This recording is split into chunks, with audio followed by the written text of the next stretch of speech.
Good morning, good afternoon, depending on where you are. My name is Cindy Singh, and welcome to this webinar on behalf of Climate Analytics. The theme of today's events is the Oceans, Climate, and Biodiversity Nexus, implications for small island developing states and least developed countries. As you are aware, Climate Analytics is a global climate science and policy institute engaged around the world in driving and supporting climate action aligned to the 1.5 degrees Celsius warming limit. Our objective today is to present and explore key interconnected issues on oceans, climate change, and biodiversity. The webinar will foster dialogue among science and policy experts on contemporary issues, where those are being addressed, and the implications for SIDS and LDCs. A housekeeping reminder. The webinar is being recorded and will be shared after. Regular webinar etiquette applies, and attendees are asked to remain muted unless they are authorized to speak. Questions can be posted in the chat, and we ask that you be respectful to each other and the panelists and presenter. Our agenda today includes a keynote presentation followed by a panel discussion, which will then be followed by an open discussion. Without further ado, I would like to introduce our presenter today, Dr. Melania Guerra. Dr. Guerra is the head of the Climate Science and Impacts team at Climate Analytics in Berlin. Her background includes providing expert science policy advice for the design, implementation, and evaluation of climate action and ocean conservation initiatives, including international cooperation and science diplomacy strategies. Dr. Guerra has also been part of the Costa Rican diplomatic delegations in multilateral climate and ocean negotiations and has served as the Director of Science Strategy at Planet Labs. In 2018, she served as a Nippon Fellow at the United Nations Division of Ocean Affairs and Law of the Sea, specializing in ocean governance.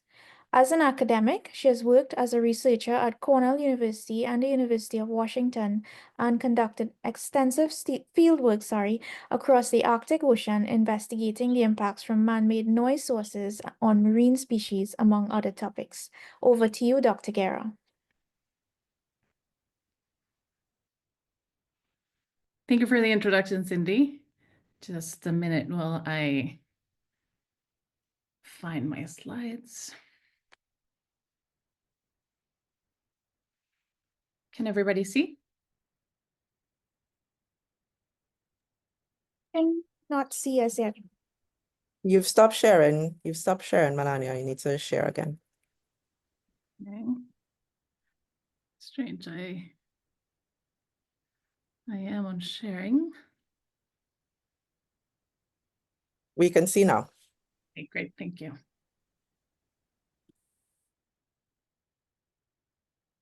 Okay. Apologies for the changing of screens. Okay, well, it's a very big pleasure to be with all of you, and thank you, Cindy and Ruana, for organizing this seminar or webinar, and for all the guest speakers that are participating and joining us in the discussion later. My name is Melania Guerra, and I am the head of the Climate Science and Impact teams, indeed. And I will be walking you through several of these key nexus issues that connect the ocean, the climate, and biodiversity, as well as what the 1.5 goal means for each of them and the governance challenges that remain.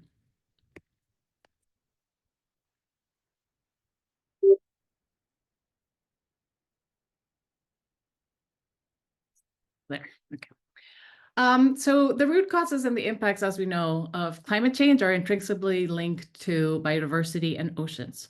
We're going to focus in this presentation in several of them. Some of them are impacts of climate change, such as ocean acidification. Some of them are false solutions like marine carbon dioxide removal and marine solar radiation modification. And some of them are external, but also have a link like plastic pollution. For all of these, as I said, we're going to focus on the 1.5 warming limit as the important threshold at which several risks emerge from overshoot. We will consider the question about the governance fora that are addressing them and how they can be better interlinked. And then we're going to discuss and further expand in the panel about the implications specifically to ambitious countries such as SIDS and LDCs. The first one of these linkages is blue carbon, a topic that is often at the intersection of climate, ocean, and biodiversity. As you know, blue carbon ecosystems are these rich ecosystems such as mangroves, seagrasses, and tidal marshes that store carbon at a much greater rate than terrestrial ecosystems. However, they are difficult to manage, and they also incorporate a lot of really beneficial services, such as protection of the coastal zones and nurturing of rich biodiversity and fisheries resources. In the case of the link between blue carbon and 1.5, as I said, these ecosystems are difficult to manage. So the storage of the blue carbon can be endangered by issues such as ocean acidification and warming temperatures. They are greatly affected by sea level rise and erosion in coastal areas. So the link between these two topics is pretty evident. Oftentimes, blue carbon is considered among the solutions for mitigation, but because it is difficult to trace how long the carbon is stored, it is important to consider the MRV, or the monitoring and the verification that would have to be implemented in order to truly prove additionality of the carbon storage.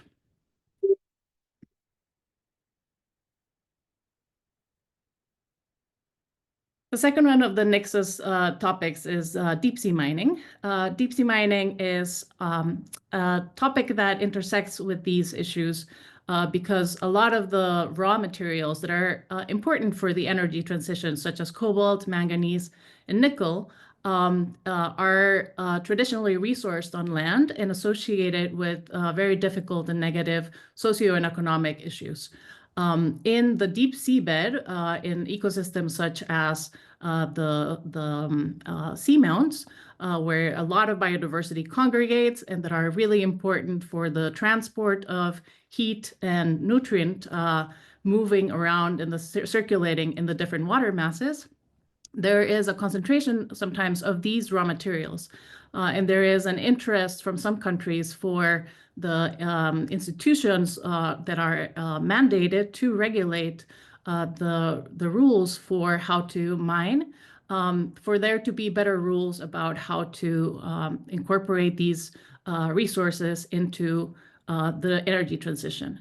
The link here is that it is often framed as a competing narrative between enabling this clean energy transition and then undermining ocean health, whereas it is important to consider that there are enough resources on land and important initiatives such as circular economy would minimize and would allow us to not need as many new resources extracted.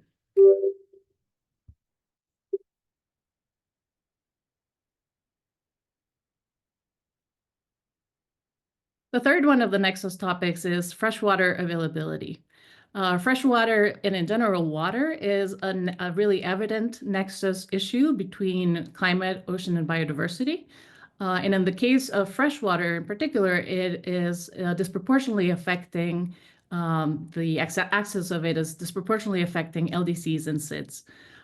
It threatens agricultural yields, so livelihoods. It impacts our ability to generate power.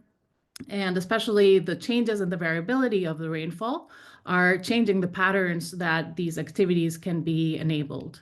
The IPCC is really clear in saying that small islands are particularly at risk because of sea level rise and coastal inundations. So, for example, really high category hurricanes are projected to then lead to salinization of groundwater resources and reduce freshwater availability.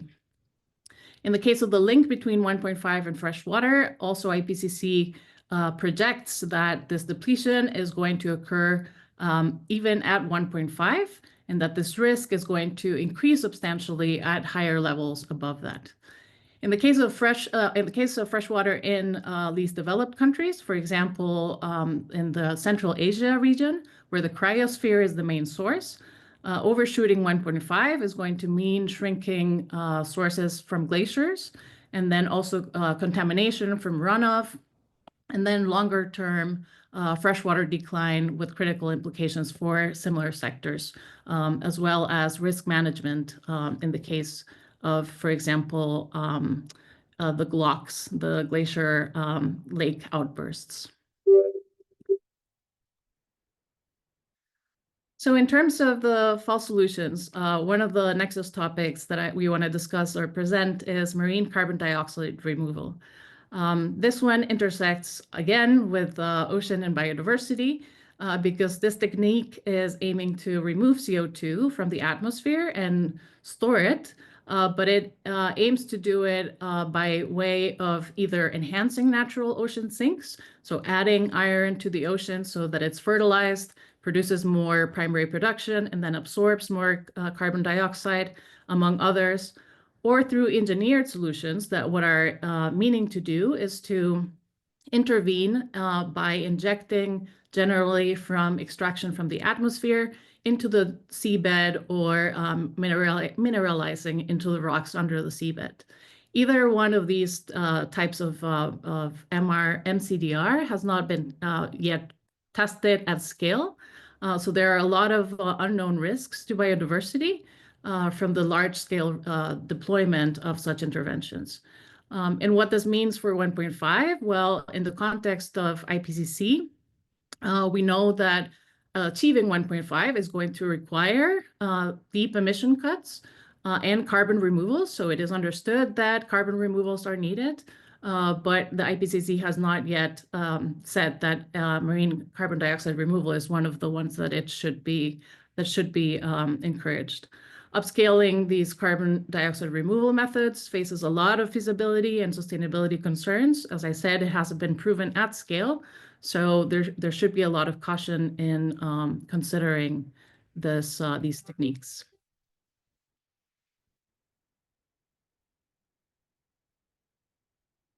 Another one of the ones that we want to warn about feasibility and impacts is marine solar radiation modification. In this case, this is the collection of methods that would change artificially the Earth radiative budget and then counteract warming by changing the budget and how much energy is stored in the system. It can be done through marine cloud brightening, so by making the clouds more dense with aerosols that are sprayed at certain stratifications, or by changing the albedo of the ocean with microbubbles. These two methods could alter completely the phytoplankton availability of solar light for performing photosynthesis. But it also might change regional wind patterns or precipitation just by changing where the heat and the moisture are moving in the planet. The link here with 1.5 is that as the climate narrative of losing 1.5 is lost, we are also being proposed these technological fixes as quick fixes. Again, like the previous one, it raises a lot of questions about feasibility, impacts, risks, and governance, including who would be at the table for making the decisions about deployments and how it would be regulated. The next of the nexus topics is ocean acidification, which has a very root cause, the very same root cause as global warming, because by uptaking 25% of the CO2 emissions of the atmosphere, the ocean is increasing the carbonate concentration and therefore reducing the pH of the water. This unfortunately hinders the ability of the calcium carbonate organisms to maintain their skeleton and lowers the primary production from the phytoplankton to the zooplankton base. This is important for coastal and marine ecosystems that rely on those on that marine productivity for their livelihoods and for their sustainability. And the ocean acidification impact is not the same everywhere in the planet. It affects particularly in tropical and polar oceans, and especially in upwelling regions. And of course, impacts more the surface waters because it's exactly where the atmosphere and the ocean interact. But this is also where the primary production of the ocean exists, the base of the marine food web. In the case of the link between 1.5 and ocean acidification, as I said, they are interconnected by being generated by the same root cause. The growing and burning of fossil fuels and increasing emissions are the root cause. So we need to limit the warming to significantly reduce the risk. And it would also decrease the impacts of the calcifying organisms. It is a disproportionate vulnerability of SIDS in this case, particularly in the Pacific and in the Indian Ocean because of this regional component. And the case of coral reefs are especially important because they're not just only threatened by acidification, but also by the warming temperatures. And the final one is plastic pollution. So plastic pollution is an issue for climate, ocean, and biodiversity, increasingly so, because most plastics are, of course, built or made by using hydrocarbons from oil and gas sources. Approximately 5% of the global GHG emissions are caused by plastics, especially at the production stage. And they, of course, pollute large areas of the ocean through the rivers and through land. After being decomposed, they have impacts on the biodiversity, but also on human health. And the link to 1.5 is really relevant because the projections of the demand of plastics are demonstrating that they will triple by 2060 if we continue with the use as we are right now. So the projected growth is definitely an important consideration for the fossil fuel industry, and they are increasingly seeing it as a growth sector. So the IPCC AR6 cycle denoted that petrochemical industries and their emissions are fastly growing, and they are incompatible with the 1.5 net zero pathway.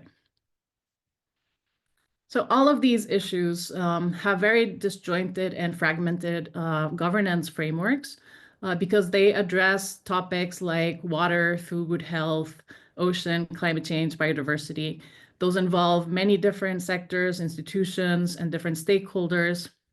And as a result, it is really difficult to establish interlinkages and holistic approaches and not just follow very siloed policies.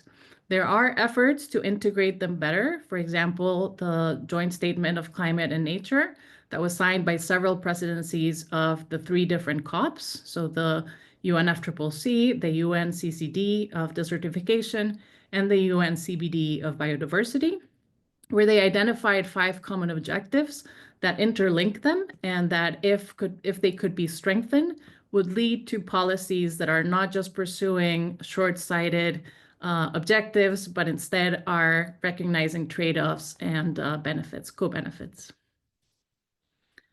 So in order to enable the discussion of the panel, there's some implications for SIDS and LDCs in terms of their positioning at these nexus issues.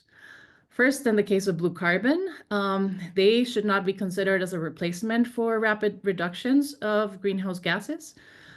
Exceedingly, the 1.5, as we approach 1.5, these ecosystems are threatened in their capacity to sequester carbon, but also in their capacity of storing the carbon that is already there, which jeopardizes their capacity to deliver on these ecosystem benefits. Integrating blue carbon into national mitigation targets, as I said before, requires or risks significant loopholes and MRV challenges. In the case of deep sea mining, there's large uncertainties about the ecosystem as a whole and the biodiversity that exists there. And therefore, there's a lot of potential adverse impacts that we don't know about. And we don't have the proper frameworks for ensuring their protection, their conservation, or even the benefit sharing of those resources. The current moratorium that exists is recommended by several institutions and is largely supported by civil society. And I'm sure Diva will talk to us more about what it's like to visit down there. In the case of freshwater availability, limiting the warming to 1.5 is critical for both SIDS and LDCs in order to minimize the risks of losing access to water. Integrated water management resources should be mainstream across different tools such as NDCs and NAPs.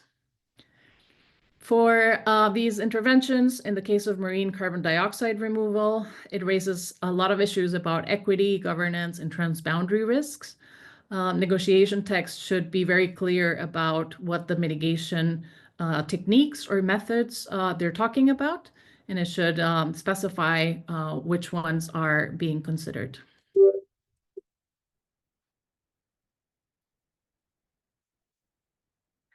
And then finally, the last three methods, the last three issues, marine solar radiation. There's also a lot of questions about exclusion and fairness in the decision-making and equity in access to the decisions of implementing. So it also doesn't resolve the vulnerability of SIDS to other impacts of the greenhouse gas concentrations, such as ocean acidification. So it doesn't really create the climate that we want. It just engineers a very different future. In the topic of ocean acidification, it reinforces mitigation ambition in the UNFCCC, and it's prioritizing ocean health and limits impacts from this problem. And finally, on plastics, reducing plastic pollution leads not just to decreasing of emissions, but it also, when there's not as much plastic in rivers or in the ocean, there's a lower incidence of floods, there's better quality of water because it reduces waterborne transmission, waterborne disease transmission, and other benefits also to human health. And plastics are not just a pollution problem, so increasingly they are becoming also a climate problem. So hopefully with these implications, we can have a chat with the rest of the panelists, and I thank you for your attention. Thank you very much, Dr. Guerra, for your insightful presentation. If you have questions, please, we encourage you to use the chat, but we will also have a discussion segment for that in a bit.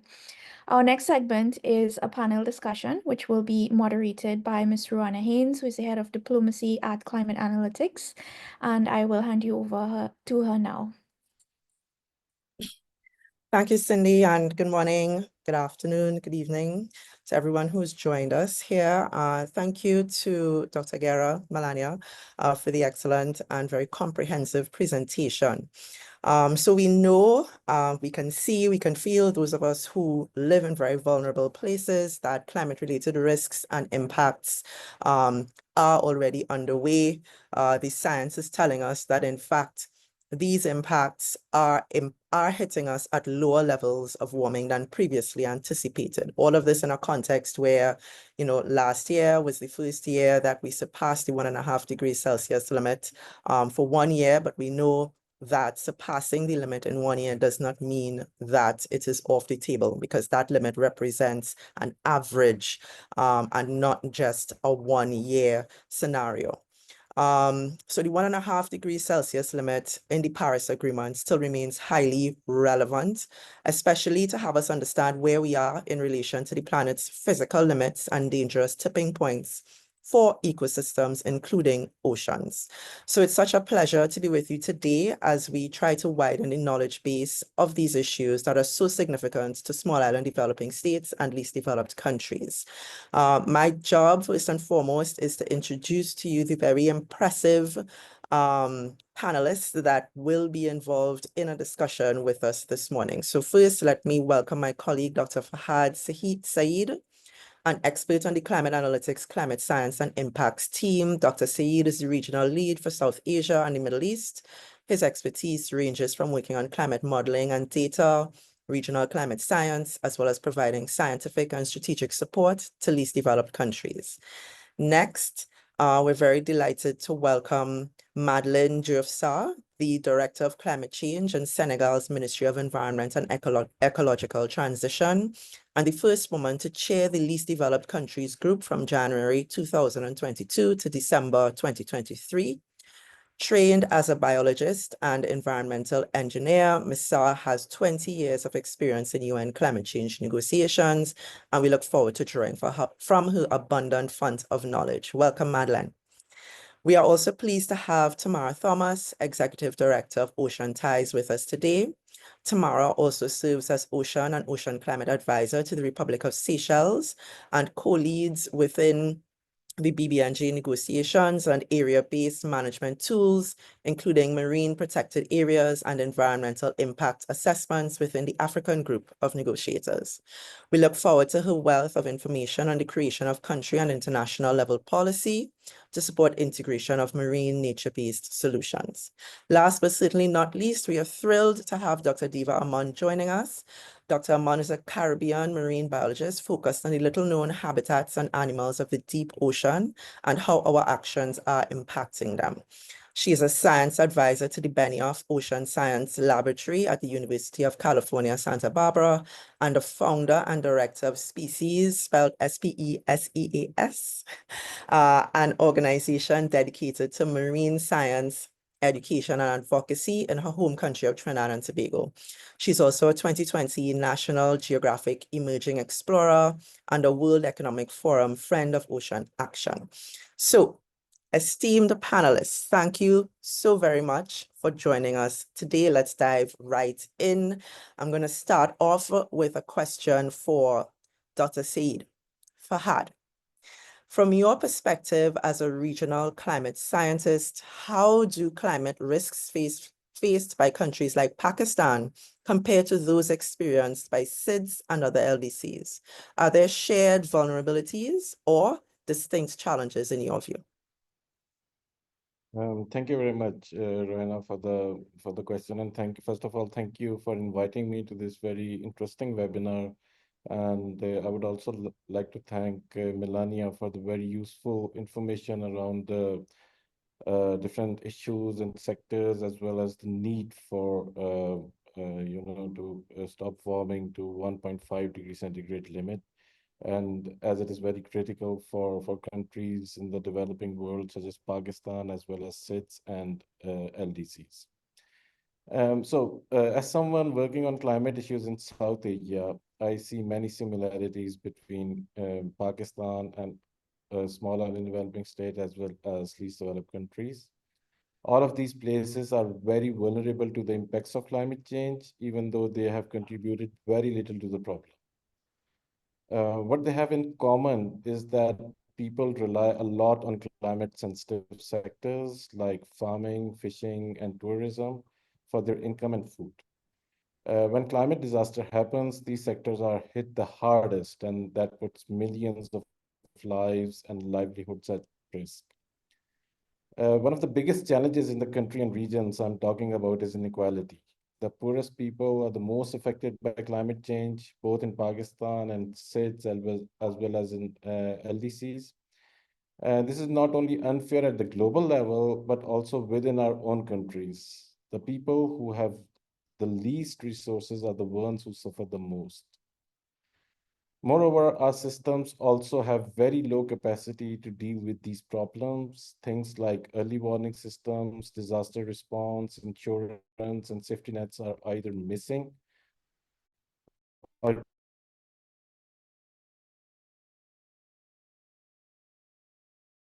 Fahad, we seem to have lost you. this make it hard for communities to prepare for or You're back? am I back? Yes. Okay, very good. Thank you. So I was focusing on the need for early warning system, disaster response, insurance, and safety nets, which are either missing or too weak in our countries or regions. This makes it hard for communities to prepare for or recover from climate events. Another big problem is that we don't have a strong research base in the countries or local technology to create low-cost practical adaptation solution. Many of the solutions that do exist are either too expensive or not suitable for our local conditions. And finally, even though international climate finance is available in theory, in practice, it's significantly insufficient, very difficult for countries like ours to access it, and it comes with a lot of issues and limitations. The process is slow, complex, and full of paperwork that many developing countries simply don't have the capacity to manage. In order to fix these challenges, which is the second part of your question, Raina, we need fairer systems both internationally and within our countries. We need easier access to climate finance, more support for local solutions, and better protection for the people who are most at risk. Thank you. Thank you very much for that, Fahad. Perhaps I'll ask a second question before moving on to another panelist. From your perspective and based on the work that you've done, what are some of the biggest scientific uncertainties right now when it comes to understanding the ocean climate biodiversity nexus?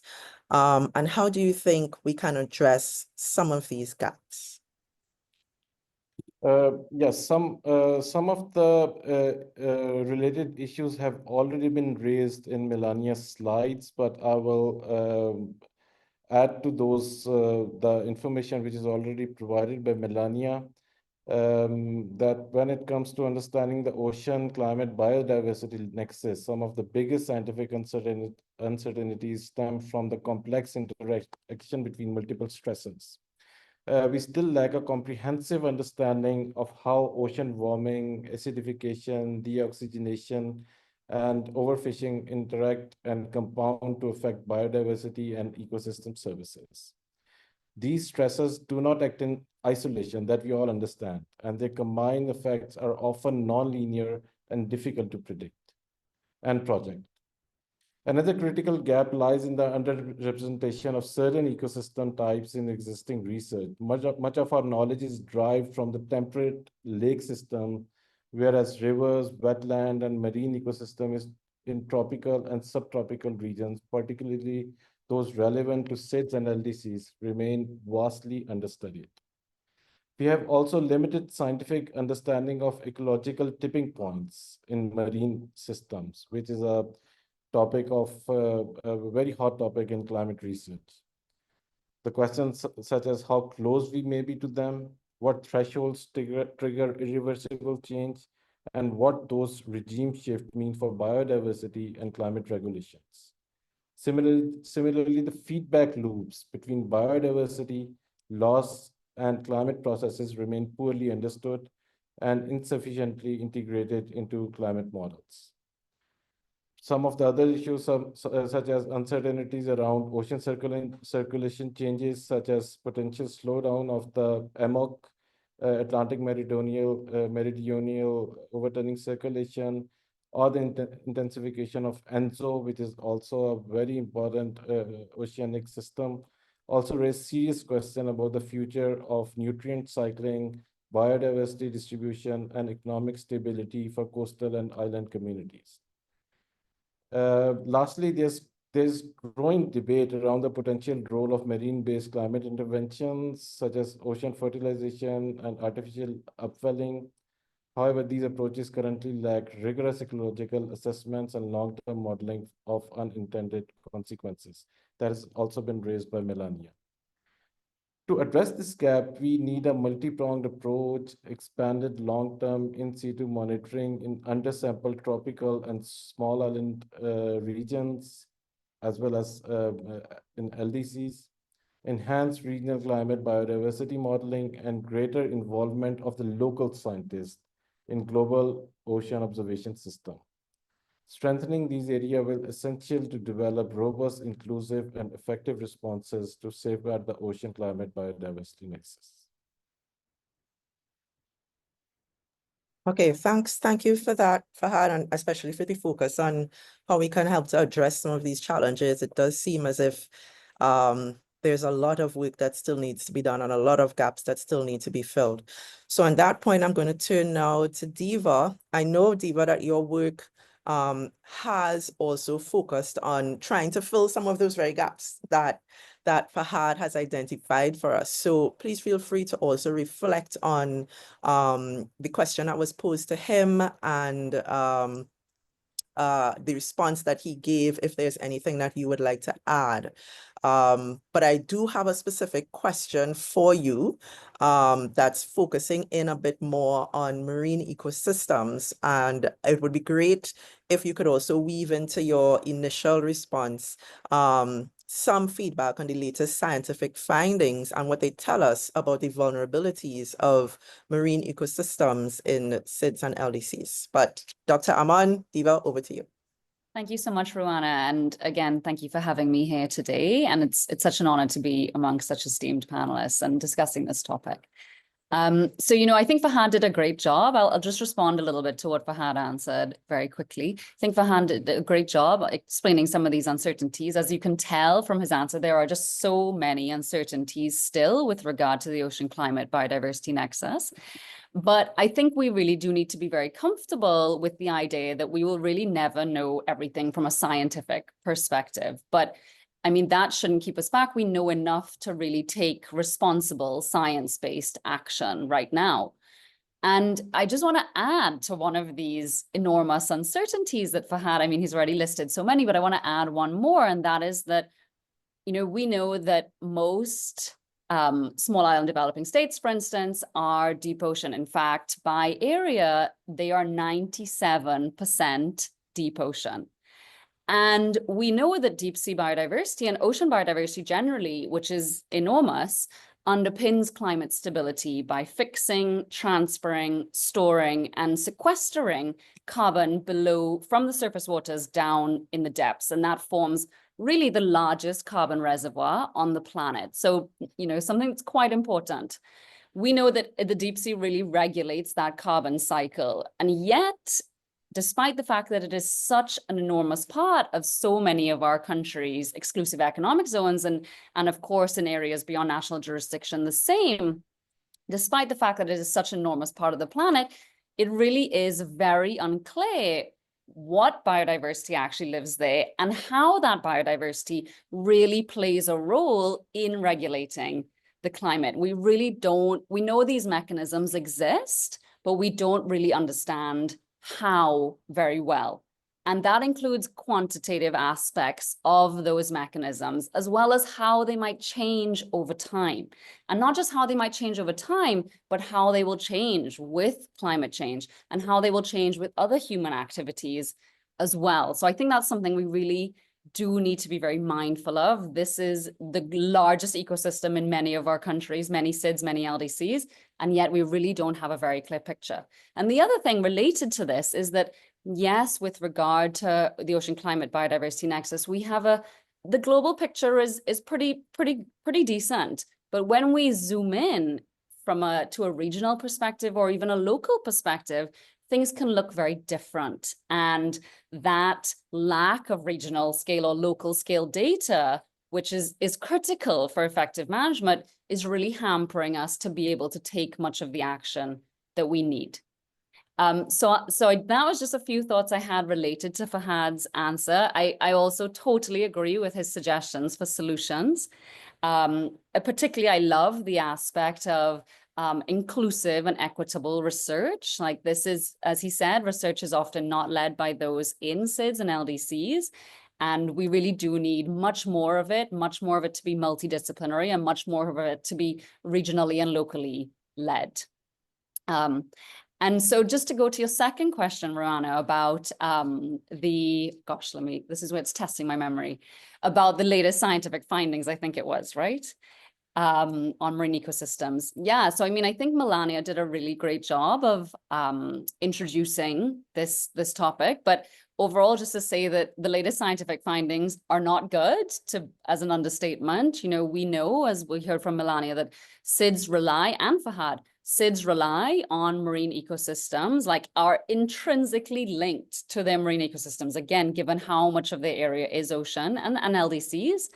And that is not their ecosystem services, and that's not just for like food, for our livelihoods, for shipping, for energy, for well-being, but something else that we rely on the ocean for is regulating our climate. And we know that things are changing. We heard from Melania about rising temperatures, ocean acidification, ocean deoxygenation, and we know that all of those things are going to affect ocean productivity.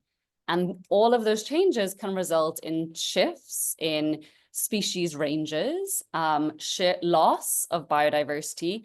And we know that biodiversity really is the thing that underpins climate regulation. and many other ecosystem services that we rely on.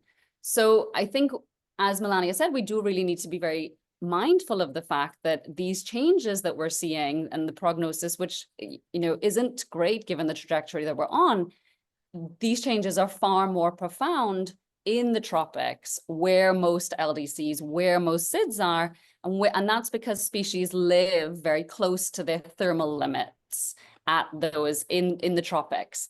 And there's just not a lot of variation in environmental conditions like temperature, for instance. So the changes are felt much more profoundly. And I think Fahad again and Melania did a really good job of bringing in the equity angle to that conversation. But these changes that are already being felt from climate change in marine ecosystems around the world extend from our coast, where we're seeing impacts to everything from coral reefs all the way down to the deepest reaches of our ocean, which are particularly sensitive given the small temperature limits that those animals live in. And really there's, as we already heard from Fahad, there are so many still big gaps into understanding the really extent of those changes.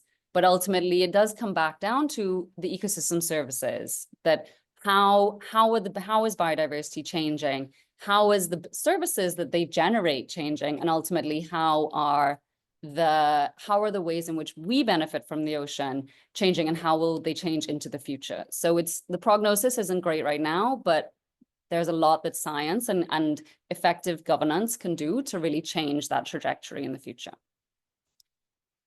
Thank you so much for that, Diva. Lots of critical points there, and I can't wait for us to get into the broader discussion. I see there's already a slew of questions coming through in the chat. Tamara, I want to turn to you now. We're hearing about the particular vulnerability of SIDS and LDCs to these issues because of where they are in latitude in terms of the tropics. We're hearing about all of the gaps that exist in our data and our understanding, and as well as some of the solutions for maybe addressing those gaps. I know that you have done a lot of work with Seychelles specifically in this area. It would be great if you could tell us a bit about any national policies that you might have been involved in crafting that relate to or reflect issues in this space of the ocean climate biodiversity nexus, and what more you might think is needed. You could also, of course, feel free to reflect on what the other panelists have said so far and on Melania's presentation. So over to you, Tamara. Thank you so much, Rihanna, and thank you so much to everyone on the climate team for this invitation to contribute to this very rich discussion today. So thank you.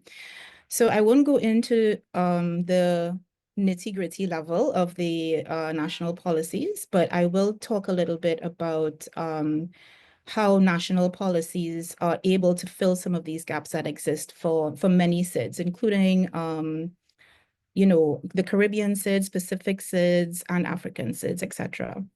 So, and I thank the other panelists so much for all that they've already noted and the gaps that they've noted. So when it comes to national policy, we see that a lot of national policy would be funded not only by their governments, but also a lot of SIDS are able to access GEF funding, and that's the Global Environmental Facility funding. And based on this funding, this funding aligns with the international agreements that SIDS and other countries sign on to. So in order to address some of these gaps when it comes to adaptation or mitigation, some countries are seeking to introduce policy that is supporting in the water, on the ground action, such as either preserving or reinvesting in their blue carbon ecosystems. And then more recently, we're seeing that marine protected areas have made its way also into the UNFCCC agreement.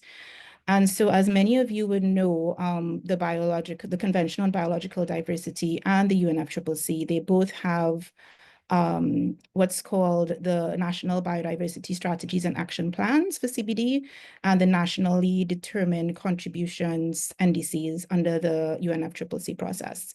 And what we're seeing is that a lot of SIDS are actually including ocean-based solutions in their plans, whether it's the NBSAPs or the NDCs. And for the first time ever, actually, we are seeing sort of a, in terms of the timeline, we're seeing that both the NBSAPs and NDCs are overlapping somewhat in terms of when these need to be done. And so when these need to be turned in. And so one of them is in 2024, October 2024, and the other one is early 2025. And so this is supporting a lot of what SIDS are looking for in terms of coherence when they are producing plans, not only for these abstract timelines from different international policies, but it also can align with national timelines and national budgeting to create solutions that can take place at the same time and enhance these synergies. One paper I can point everyone to is something called the Blue Thread, which kind of weaves across national biodiversity and climate strategies. And I'll leave it there for now, and I can come back later with some more details. Thanks, Rowana. Great. Thank you. Thank you so much for that, Tamara. And I think you've anticipated a bit my second question, which would have been along the lines of how can ocean and biodiversity issues be better integrated into global climate negotiations, especially through the lens of SIDS. You've already referenced the fact that there is this overlap in the timing for submission of NBSAPs as well as nationally determined contributions, and that there is some effort already underway to coordinate and collaborate in these two areas. But is there anything else you would like to add to that in terms of a reflection from the governance point of view on how these areas can be brought more into coordination? Yes, for sure. Thank you. So what we're seeing across multilateral environmental agreements is this intentional position to actually align much of not only the timelines, but the funding and the actual implementation on the ground. So that is definitely happening along UN processes. And what we can talk about as well is on the ground, as I spoke about before, marine protected areas, blue carbon ecosystems such as seagrass, also mangroves, and also thinking about when we talk about this, and I don't know if I think we might talk about this later as well, but I think finance is extremely important, something that we cannot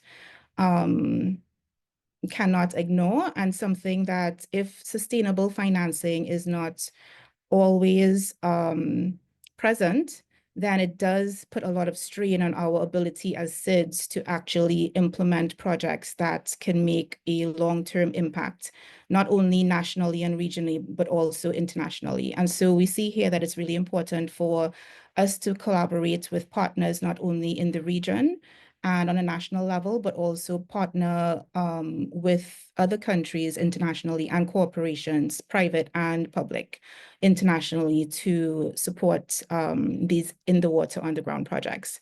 And I think we may come back to that later, and so I'll leave it there for now. Thanks, Ru. Great, thanks for that, Tamara. And yes, on the point of finance, maybe I'll pivot now to Madeleine. Madeleine, in your role as a former LDC chair and in your work in Senegal, can you tell us about, from your perspective, what types of financing tools might be currently accessible or most needed for LDCs to deal with these issues that exist across the nexus of oceans, climate, and biodiversity? Thank you, Rana. So allow me to have climate and of this panel, and also many for his great introduction, and all panelists who have Madeline, your audio is a I just want little bit to broken, but I think I it just want was to thank okay. you. Yeah, now it's better. Just thank you, Rana. Also thank all the panelists and also Melanie for this important webinar, and also for the critical topic you are developing for inviting me as LDC to be part. So, considering your question on the challenge and the opportunities we are having regarding financing the nexus ocean, climate, and biodiversity, I think the previous speaker talked about the GEF, so the Global Environment Fund. This is also a window, but deal with some finance opportunity. But we do have a more of a window like the one with adaptation fund, who is linked with the Kyoto Protocol mechanism, and also now linked with the carbon market process. We have also green climate finance, also is also another opportunity to implement some projects in order to adapt to in this sector of ocean versus climate and biodiversity. But we all know that these resources are far to be really sufficient. We have a really gap of resource for adaptation, for also loss and damage. So we need really to work all together in order to see innovative solution to increase finance resource to address this demand. And what I want to focus on is the demand is growing, because we know that 1.5 we are far from there, and we all our scientific who have spoken before me talk about that. So this is really a high risk for LDCs and SIDS country regarding the economy, regarding the communities, livelihood. So it's really a big problem. So and I guess this kind of webinar can educate more international partner on challenge faced by country and the necessity to mobilize more resources, to also the necessity to take seriously on board the issue of mitigating greenhouse gases from the atmosphere, the necessity really to provide regulation at the international level to deal with plastic. But for me, when we talk on mitigation, reducing greenhouse gases emission from the atmosphere, maybe also the issue of plastic pollution, all this will come up. But really, we need to advocate for more mobilization of resources, particularly multilateral resources are needed for these various funds I was talking about. And I guess we can, LDC and SIDS, work together on that. Thank you. Thank you so much for that, Madeline. Some really excellent points there around the need for innovative solutions to try to address some of the gaps, noting in particular that even though we do have the adaptation fund, there are huge gaps in adaptation financing that still need to be addressed, as well as highlighting the various risks that exist for SIDS and LDCs as we get closer and closer to the 1.5 degrees Celsius limit globally. Perhaps one final question to you on this issue of national policies. Can you tell us about any current policies within Senegal, or that you may know of generally, that are underway that reflect or pick up on some of these issues that lie in the nexus of ocean, climate, and biodiversity? And I know it's very clear that more support, more research, and more finance is needed, but is there anything that you would like to share with us in terms of national level policies? Thank you, Rihanna. Yes, Senegal also is a coastal zone area, so we have more than 700 kilometers of coast, and there is a lot of most of our economy activities are around the coast, and most of the population is around the coast. So basically, we are working. We try to have a coastal law, but we are not yet there. This is the process. But we have defined what we call a national strategy, integrated strategy to manage costs. This is one. And under this strategy, we're looking at also how to take on board biodiversity, how to ensure that local communities, activities, ecosystem service are still on board. We try really to help them to adjust that.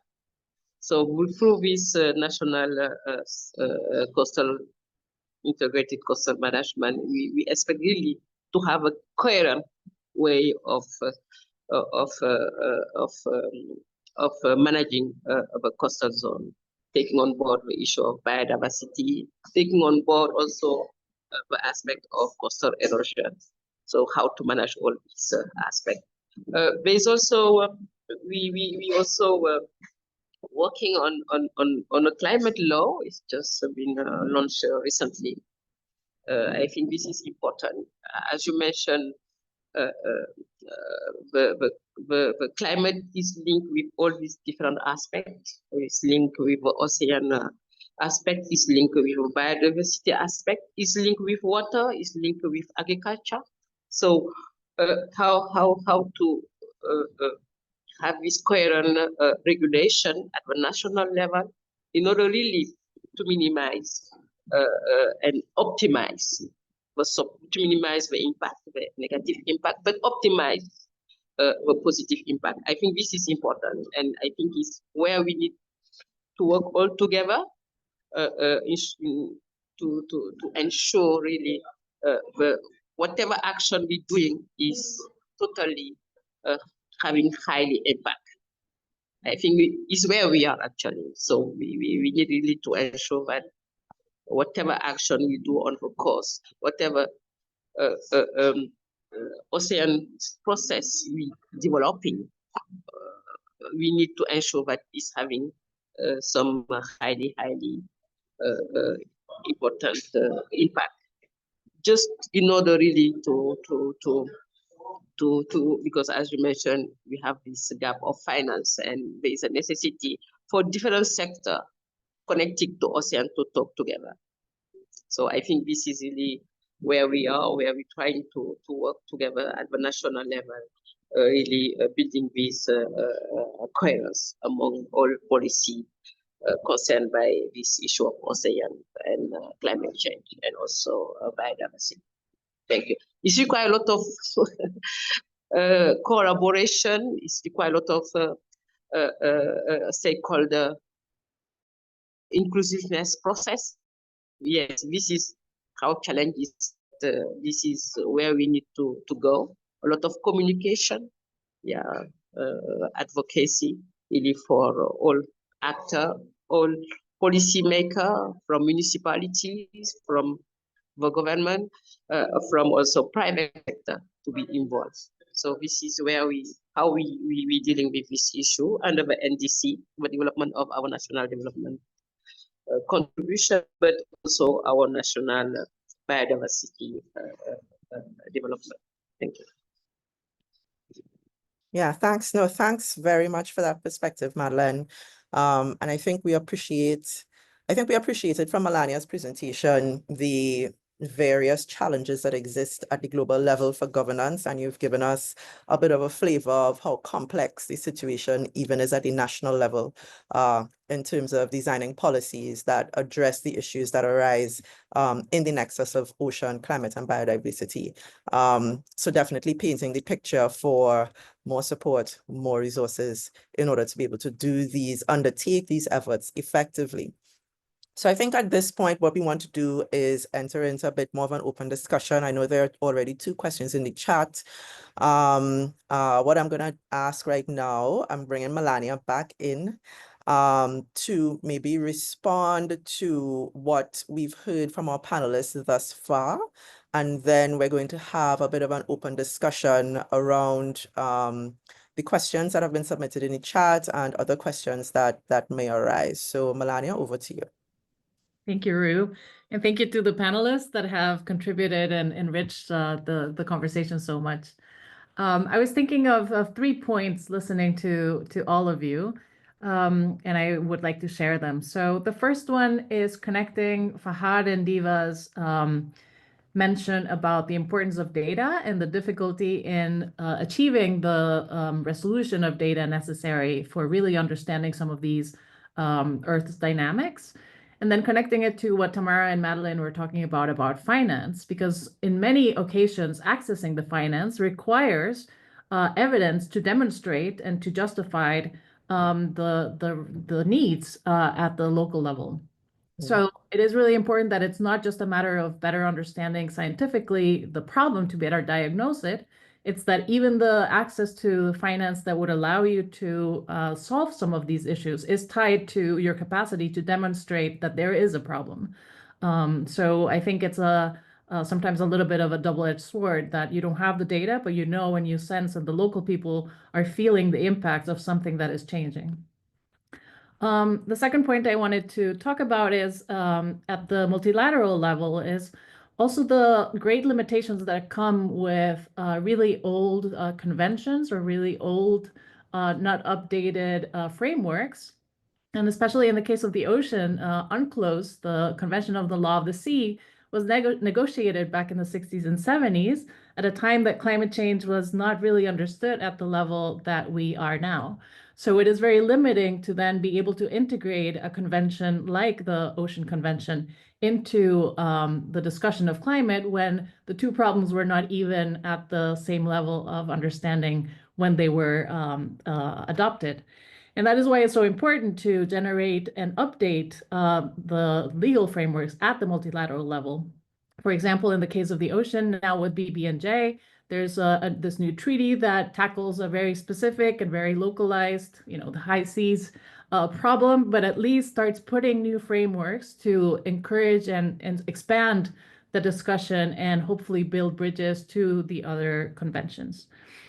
And thirdly, I think it's important to also take a look back and kind of look at the long arc of history and appreciate how some of these things have been changing. So in the case of integrating ocean and climate, if we just step back to 2017, when Fiji was the presidency of the UNFCCC COP that was held in Bonn, it was one of the first times that the ocean really gained a lot of prominence at a climate discussion and a climate negotiation. And then following that, then there was the Blue COP by Chile, we're in Madrid. And then following that, the inclusion of the Ocean Climate Dialogue, so a space that was designed specifically for have these intersection discussions.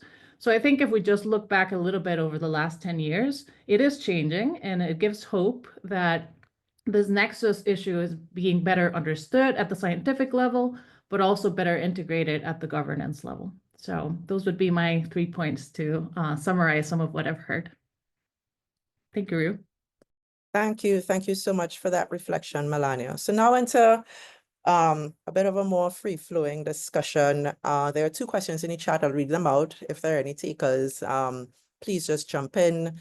The first question is on this issue of educational programs and whether any of our panelists might be aware of educational programs that address climate impacts and river contamination due to plastics and acidifying substances. Certainly a very broad question. We don't know what region of the world we're referring to here. So I don't know if Gelsen Dorji, who's posed the question would be willing to add some more context on that in terms of where exactly in terms of region and geography the focus would be. And then the second question for Ryan Beach, who is on this issue of data, noting the costs and the cost implications of accumulating data and asking whether there are any suggestions of ways that, I guess, for the Caribbean, it would be possible to explore data gathering or obtaining finance for organizations to do more data gathering. So two very broad questions thrown out to the panelists. Maybe we'll start here and get a bit deeper into the conversation. So are there any takers for any of the questions posed? First of all, data, education.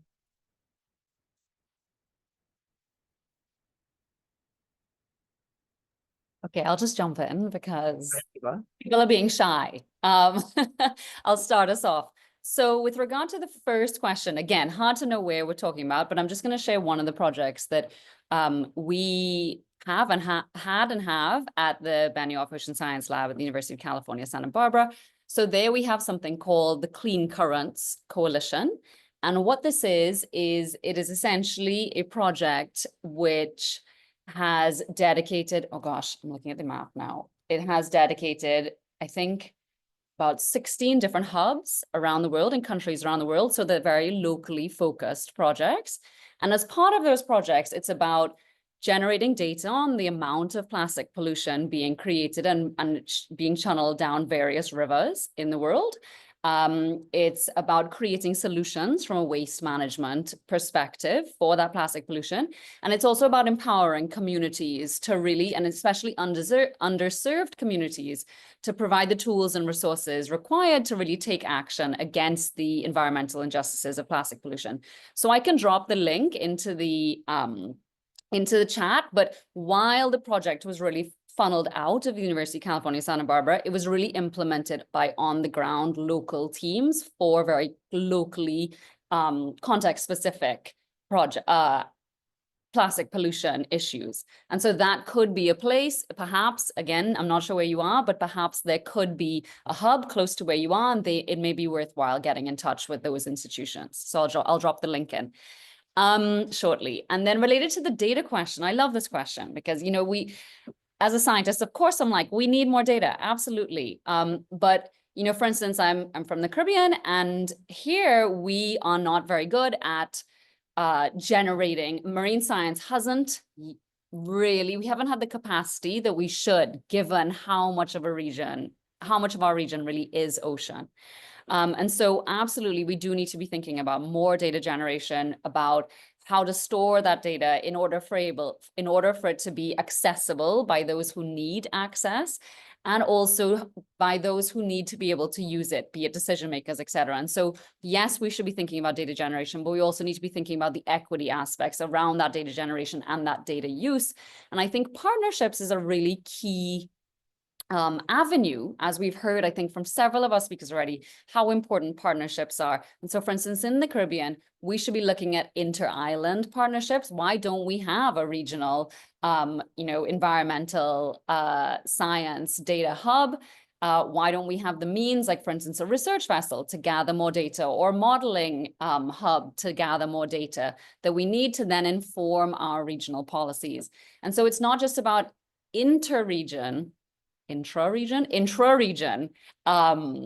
collaboration, but they can also be inter-region collaboration, right? So Caribbean SIDS can be working with, for instance, Pacific SIDS, the SPC in the Pacific Secretary of the Pacific Community. They have quite a lot of scientific expertise and capacity. And so we should be exchanging more with each other to really be able to push all of ultimately for the benefit of all communities around the world. So that was just some initial reflections. And I really just wanted to thank Melania for saying what she did also about UNCLOS and the fact that many of the governance texts that we're dealing with were generated long before we had the knowledge that we do these days. And that applies not just to climate change, but also to the deep sea. A lot of back then, we knew very, very little, far less than we know now. And so really, we do need to be trying to think about how we can update these governance frameworks to make them as relevant and effective as possible, especially given our leaps in scientific understanding. Definitely, definitely. And I see Melania wants to come back in here, and maybe afterwards I can turn to Tamara, who I know has been intimately involved in the negotiations that have led to the conclusion of the BBNG treaty and is still involved in those discussions to date. So maybe she can give us a bit of a reflection on this question of governance frameworks and the need to update them. So Melania, over to you. Thank you.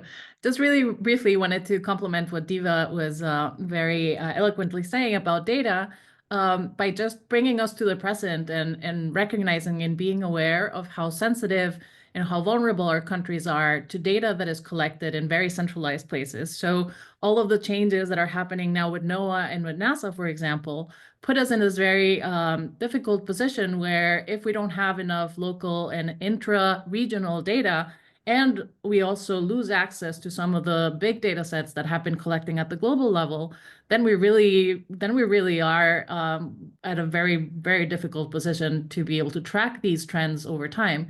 So I think it is an extra incentive to demonstrate why we have to coalesce at the regional levels and have better systems of observation that support and complement those global but that give us a little bit of also freedom and independence in case of changes when those changes happen at the geopolitical level. Thanks for that. Fahad, and then I'll take Tamara.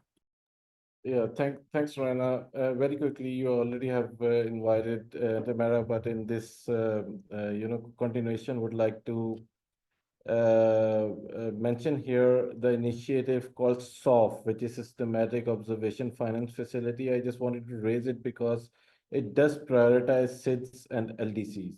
So that is something we also discussed during UNFCCC negotiations. So under research and systematic observation, we always discuss about systematic observation. So it also brings back some memories because I was advisor to Madeline, who is also the fellow speaker when she championed this initiative of SOF when it gradually came into the negotiation, and we have been a big supporter. And we made sure that LDCs and small and developing states are prioritized. So I'll also drop in the link in the chat, and also would invite the person who asked the question to please check their website, and also bring in your local meteorological organization if they are not aware of this initiative. Thank you. Great. Thank you so much for that perspective, Fahad. Tamara?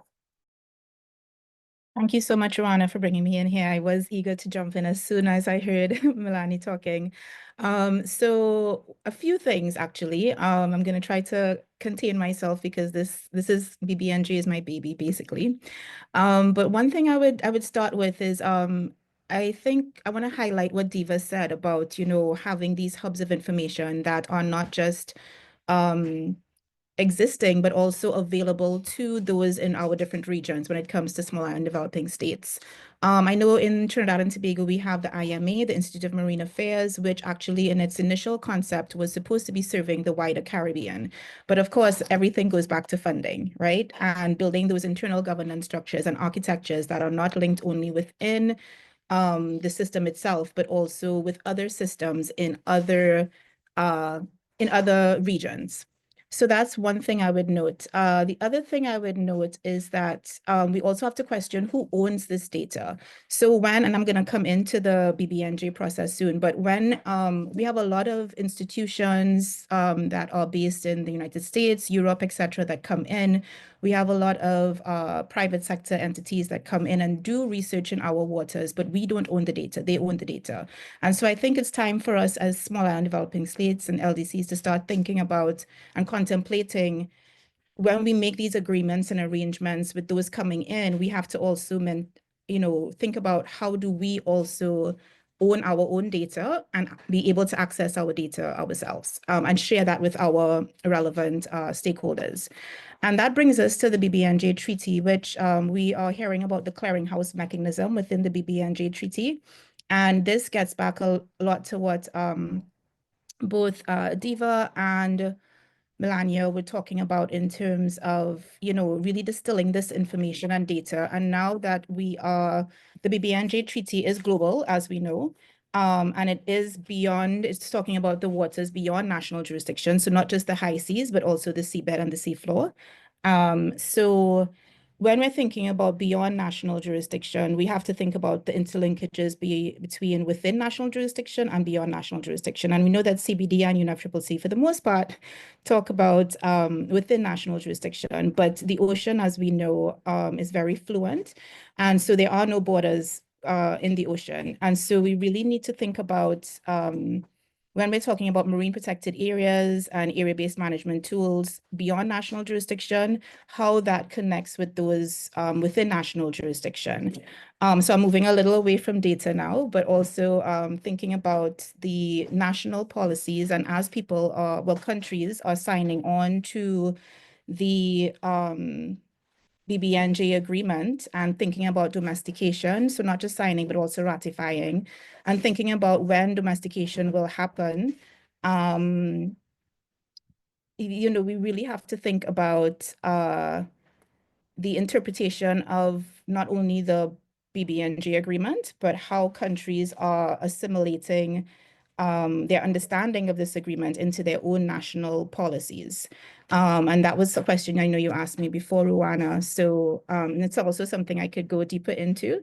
But I think in terms of data, we really have to start thinking about owning our own data and accessing our own data. And when we think about this BBNJ agreement, as we're now, well, right now I'm in New York in the BBNJ agreement negotiations. And we are talking about access and financing and making sure that equity is paramount in terms of making sure that smaller and developing states and LDCs have a seat at not only the finance table, but also in terms of the subsidiary bodies that are contemplating how this will look at the end of it all. And I'll stop there. Thank you.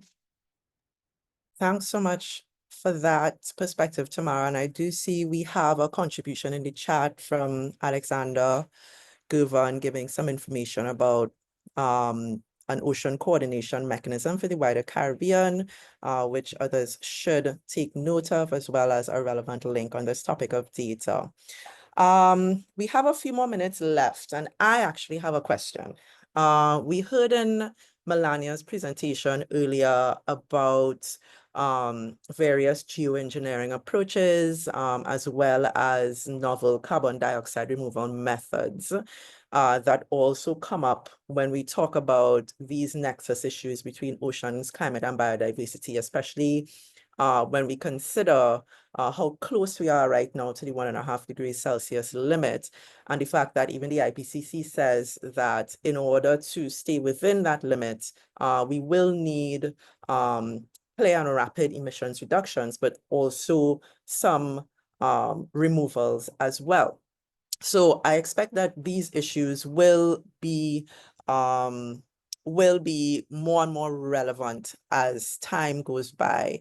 Do any of the panelists have a perspective they would like to share on how SIDS and LDCs may approach these issues? Maybe I'll start with Fahad, but anyone else can feel free to come in. Madeleine, I know you haven't contributed as yet in this round, so if you have had any experience with the discussions on these issues, I'd love to hear from you as well. But others do, of course, feel free to jump in. So maybe Fahad, I'll start with you. Yeah, thank you very much, Roena. And yeah, I also noticed that Melania did put a lot of emphasis on CDR and other geoengineering solutions when, or the challenges or the false solution, as she put it in her presentation. So, you know, there are two different things. So one is CDR, carbon dioxide removal technologies, and in the AR6 assessments, the scenario which we have taken, especially the one which takes us to 1.5 degrees centigrade by the end of the century, they do employ CDR technologies. You know, these technologies, although there have been sustainability issues with these technologies, as well as how applicable they are at the moment, because it has also been found out that these technologies do not exist at a scale which we need them, but still those are considered as viable options, especially the ones such as BECCS, bioenergy, carbon capture and storage, and other marine CDR technologies. But I would like to expand a little on the issue of geoengineering.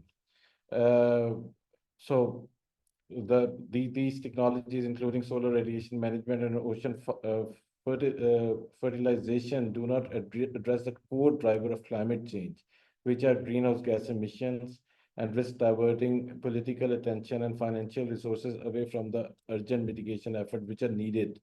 Because as you also pointed out, Rana, that we are we have already 1 year with 1.5, where we have crossed 1.5, and we understand that how important 1.5 is for smaller and developing states and least developed countries. So I just quickly stop here. I see that Diva wants to come in, and we are not left with a lot of time, so I just stop here. Thanks so much, Fahad. Diva, over to you. Thank you so much, Fahad, for allowing me a little space to comment as well. I really appreciate it. So I think if I could pivot away from geoengineering and look at marine carbon dioxide removal, which is something that Melania raised quite significantly in her presentation. And I think some of these issues that I'm going to talk about also are the same for deep sea mining, for instance. But these two potential activities are something that are really put forward as a potential solution to the climate crisis. And I think we, as SIDS and LDCs, really do need to approach these very, very, very carefully. And I'm saying that as a scientist and especially as a biologist.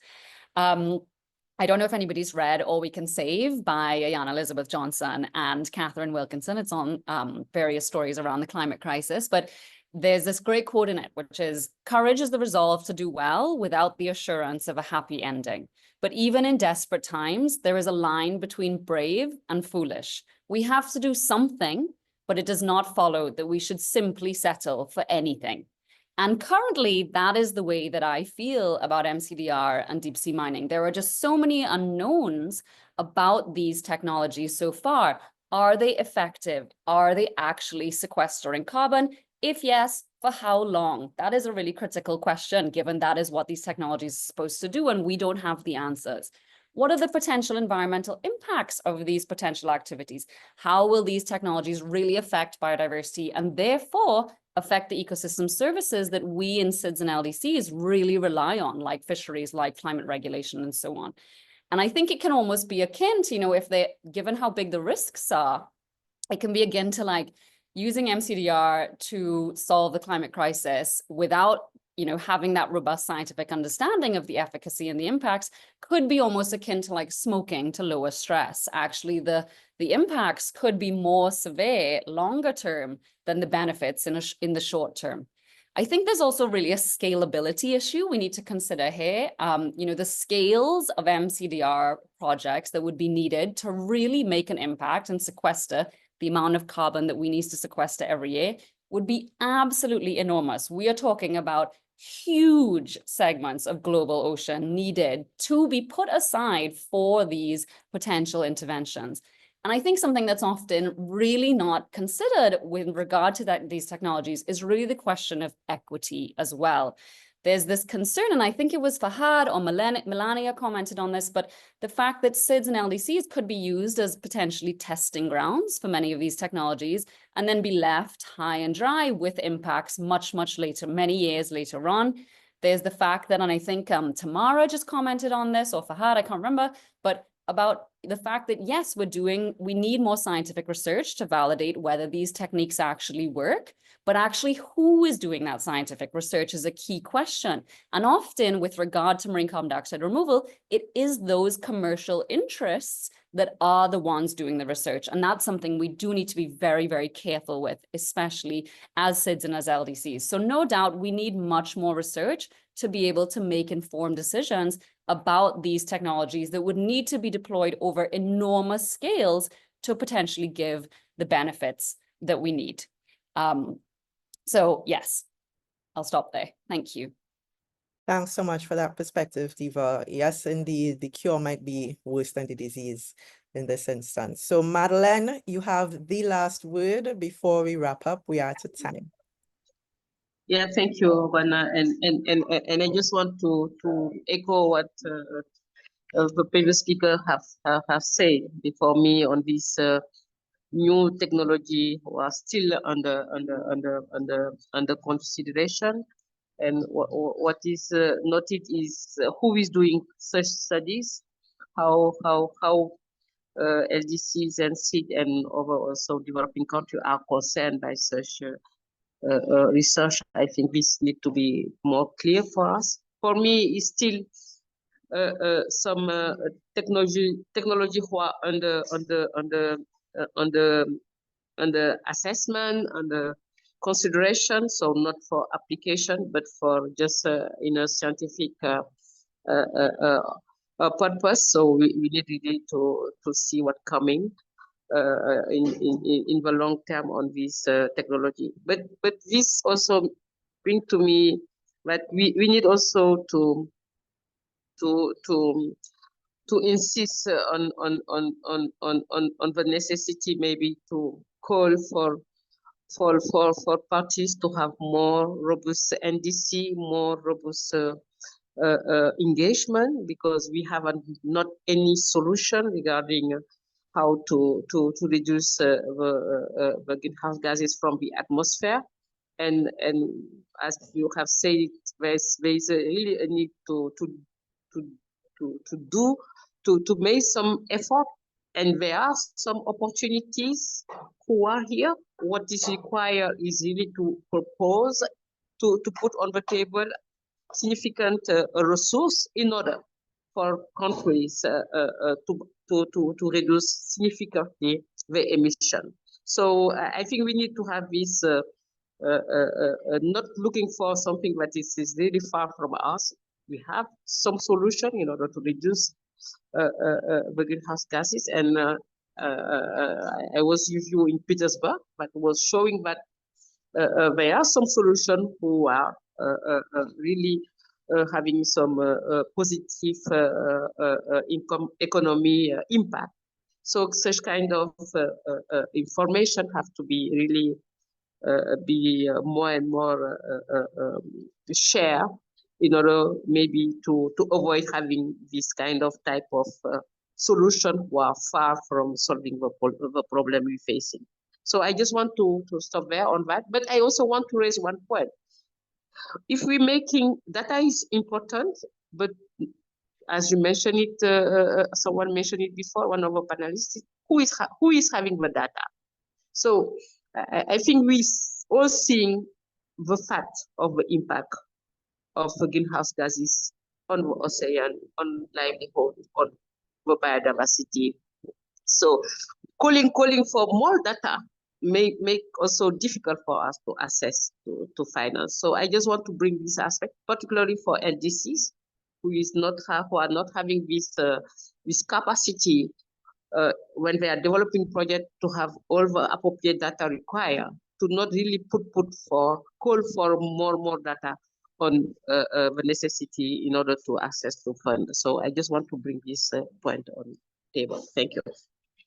Thank you so much for that, Madeleine. And with that, I think I will hand over to Cindy to close us off. Thank you all so very much for your time and your expertise with us today. Cindy, over to you. Thank you very much, Rana, and to all our esteemed panelists and presenter.